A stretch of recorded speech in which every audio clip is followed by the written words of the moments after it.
Hello, আসসালামু আলাইকুম। আশা করি আপনারা সবাই ভালো আছেন। আপনি যদি শুধুমাত্র এইচএসসি পাস হন, তাহলে আপনি ফিনল্যান্ডে ফুল স্কলারশিপে ভোকেশনাল কোর্সে পড়ার সুযোগ পেতে পারেন। আর এই ভোকেশনাল কোর্সগুলো হচ্ছে ফিনল্যান্ডে একটা পাথওয়ে প্রোগ্রাম, যেটা দ্বারা পরবর্তীতে আপনি ফিনল্যান্ডে ব্যাচেলর অথবা ফুল টাইম জবের জন্য অ্যাপ্লাই করতে পারবেন এবং রেসিডেন্স পারমিট নিয়ে সেখানে সেটেল হতে পারবেন। আর এটা হচ্ছে ফিনল্যান্ডে যাওয়ার সব থেকে সহজ একটা মাধ্যম, যেখানে আপনার কোনো প্রকার এজ লিমিট থাকতেছে না, কোনো প্রকার টিউশন ফি লাগবে না, আপনি সম্পূর্ণ ফ্রি পড়াশোনা করতে পারবেন এবং আপনার কোর্সগুলো হবে ইংলিশে। আর সেই কোর্সগুলো খুবই হাই ডিমান্ডিং কোর্স, যেগুলো ফিনল্যান্ডে খুব চাহিদা রয়েছে, যেমন cook, machinist, mechanical fitter, welder, catering worker এবং ওয়েটার অথবা ওয়েট্রেস। এই কোর্সগুলোর মাধ্যমে আপনি হাতের কাজ শিখে ফিনল্যান্ডে ফুল টাইম জব থেকে শুরু করে সেখানে সেটেল হওয়ার সমস্ত প্রকার সুযোগ সুবিধাই পাবেন। এখন এই ভোকেশনাল কোর্সে অ্যাপ্লাই করার জন্য আমাদের কতটুকু যোগ্যতা প্রয়োজন? আমি প্রথমেই বলেছি, এটা হচ্ছে ফুললি ফান্ডেড স্কলারশিপ প্রোগ্রাম। এখানে আপনার কোনো প্রকার টিউশন ফি দিতে হবে না।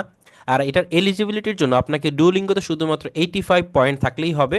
আর এটাতে এলিজিবিলিটি পাওয়ার জন্য আপনাকে এইচএসসির পরে শুধুমাত্র ডুওলিঙ্গোতে 85 পয়েন্ট থাকলেই হবে। আর আপনি যে কোনো বয়স থেকে অ্যাপ্লাই করতে পারেন। আপনার মিনিমাম বয়স হইতে হবে 18। এরপরে আপনি যে কোনো বয়স থেকে যত বড় ইচ্ছে তত বড় লং স্টাডি গ্যাপ নিয়ে অ্যাপ্লাই করতে পারেন। আর আপনার এই ভোকেশনাল স্টাডি ভিসাতে যাওয়ার ক্ষেত্রে অন্যান্য কিছু খরচ রয়েছে, সেগুলো আমি এখানে উল্লেখ করে দিচ্ছি।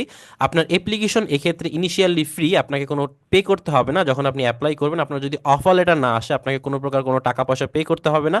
অন্যদিকে আপনি যদি অ্যাভারেজ কোর্সে অ্যাপ্লাই করেন, সেক্ষেত্রে কিন্তু আপনার 100 থেকে 150 ইউরো পে করতে হয়। তো এখানে কিন্তু এটা আপনার লাগতেছে না। দ্বিতীয় হচ্ছে আপনার টিউশন ফি। আপনার ফিনল্যান্ডে অ্যাভারেজ টিউশন ফি হচ্ছে 6,000 থেকে 8,000 ইউরো, সেটাও এখানে লাগতেছে না। আর ফিনল্যান্ডের ব্যাপারে সব থেকে বড় বিষয় হচ্ছে, ইউনিভার্সিটি যদি অফার লেটার দেয়, তাহলে আপনার ভিসা কিন্তু 100% কনফার্ম। তো যদি আপনার হাতে অফার লেটার আসে, তখন আপনাকে এই পেমেন্টগুলো করতে হবে: insurance, residence permit, bank statement. এটা তো পেমেন্ট না, এটা হচ্ছে আপনাকে শো করতে হবে। ভিএফএস ফি, ভিএফএস ডিএসএল ফি, এরপর হচ্ছে আপনাকে ইন্ডিয়া গিয়ে একদিন থাকতে হবে। এক্ষেত্রে একটা প্রশ্ন থাকে যে বর্তমানে ভিসা জটিলতা চলছে। আসলে এটা আপনাকে কোনোভাবে ইফেক্ট করবে না। আপনার ভিসাটা আমরা ব্যক্তিগত দায়িত্বে করে দিব, এটা নিয়ে কোনো প্রবলেম হবে না। তো আপনার শুধুমাত্র অফার লেটার আসলে আপনি ভিসার জন্য সমস্ত প্রিপারেশন নিতে পারবেন। তো এখানে এই খরচগুলো কিন্তু অফিসিয়াল খরচ। এখন আমি যদি কোনো স্টুডেন্টকে পার্সোনালি হেল্প করি এই সব কিছু কমপ্লিট করার জন্য, তাহলে অবশ্যই আমি একটা সার্ভিস চার্জ নিয়ে থাকি। আর এই ভোকেশনাল স্টাডি ভিসার অ্যাপ্লিকেশনটা শুরু হবে 28 নভেম্বর 2024, অর্থাৎ হচ্ছে আগামীকাল থেকেই। আর এটা খুবই শর্ট টাইম অ্যাপ্লিকেশনটা থাকে, কারণ এত পরিমাণে অ্যাপ্লিকেশন হয়।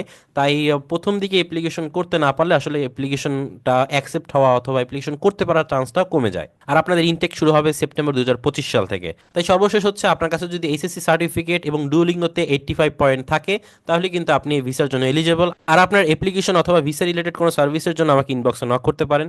তো আশা করি ভালো থাকবেন, সুস্থ থাকবেন, আমাদের চ্যানেলের সাথেই থাকবেন। ধন্যবাদ।